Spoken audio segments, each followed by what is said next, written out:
Hello, Mr. Gerard here. Today we will be discussing metaphysical painting. Now, metaphysical painting is not a subject to be defined easily, but rather described. It deals in the realm beyond what is concrete or observable. It has no clear goal, but a pattern of experimentation in trying to portray that which cannot be depicted. For example, feeling is an inherent human trait that is often associated with expression. Metaphysical painting deals with these kind of ideas as absolutes. Metaphysical artists seek to isolate these ideas within their paintings. Giorgio de Chirico was the founder of metaphysical painting in 1910. His work focuses on deep city squares bordered by receding arcades and distant brick walls. They also include claustrophobic interiors and steeply rising floors. To truly get accustomed to and really get a good understanding of Giorgio de Chirico's work, one should understand the influences that inspired it. The first and probably most influential was the German philosopher Friedrich Nietzsche.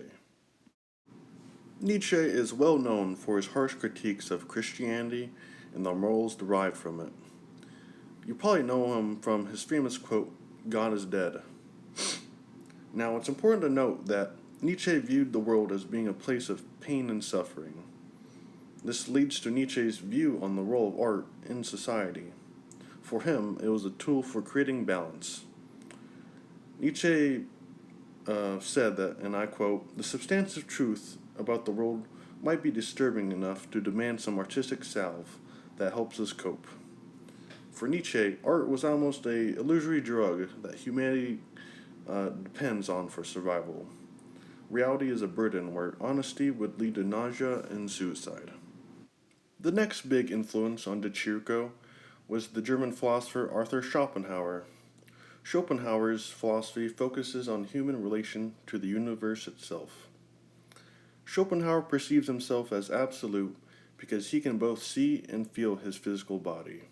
He can see other things and objects, but since he cannot feel their essence, they are forever foreign to him. The universe then becomes a representation by and for the individual, an experience rooted in the subject's mind and body. What this means is that the world is how one chooses to perceive it. Beyond our own perception, existence becomes empty and meaningless. The answer for this predicament is also found in art for Schopenhauer. Upon experiencing art, the participant achieves a pure, painless, and timeless state of mind, just for a brief moment. In this moment, one can transcend reality, emerge as one, and become one with the universe. While Nietzsche and Schopenhauer influenced Giorgio de Chirico philosophically, Arnold Böcklin influenced him aesthetically. Böcklin was a Swiss painter famous for his symbolist paintings of mythology mixed with realistic landscapes. What truly made Böcklin unique as an artist was his strong memory and his dedication to not paint from nature. For Böcklin, remembered images are the source for invented ones. By handicapping himself in this way, Böcklin's paintings transformed into amalgamations of perception, memory, and imagination. This led to his works having a natural but also stylistic and dark quality to them.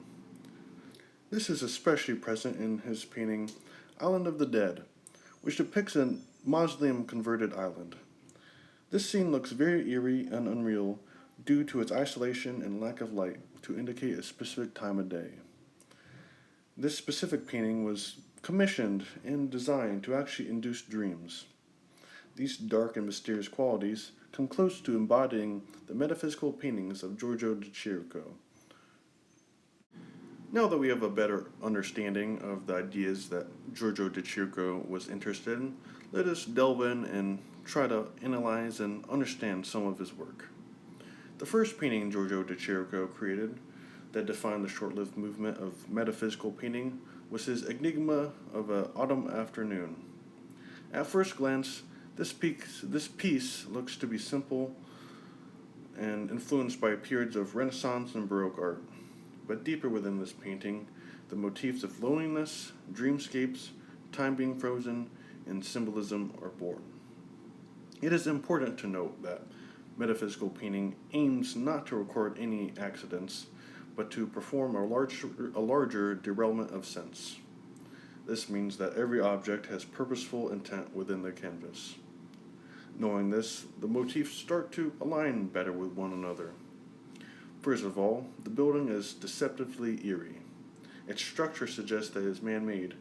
However, the simplicity of it begs the question of whether it was inhabited and what its purpose really is. Next, the statue only consists of a torso and legs. The parts of a human that help to facilitate interaction feel as though they were deliberately removed.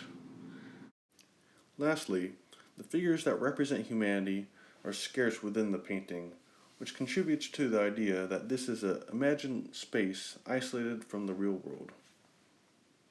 Now, all these elements work together in harmony to create a space that is unique, mysterious, and dreamlike, which are all qualities that define Giorgio de Chirico's style of metaphysical painting.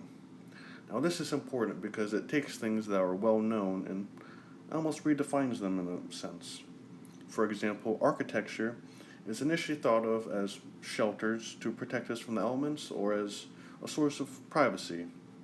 However, when isolated within this painting, with the essence of humanity almost or completely removed, its identity changes. The walls now stand as a reminder of the emptiness of existence.